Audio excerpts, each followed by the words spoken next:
ఇప్పుడున్న రోజుల్లో పెరుగు తోడు పెట్టుకోవడమే ఒక ఓల్డ్ ఫ్యాషన్ అయిపోయింది. దానికి ఖచ్చితంగా 12 అవర్స్ ప్రయర్ ప్లాన్ ఉండాలి.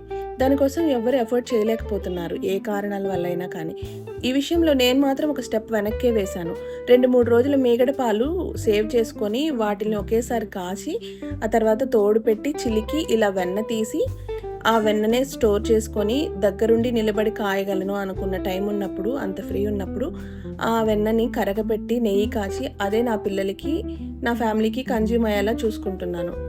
ఎందుకంటే ఇదొకటే ఇంటెన్షన్, క్వాలిటీ ఆఫ్ ఫుడ్ అనేది పిల్లలకి, ఫ్యామిలీకి అందించగలగాలి.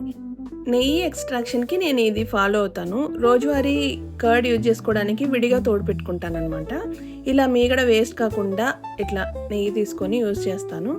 మీకు కానీ ఈ వీడియో నచ్చినట్టయితే please do like, share, subscribe to my channel. If possible మీరు కూడా ఒకసారి ట్రై చేయండి. You will fed up with the quality and taste.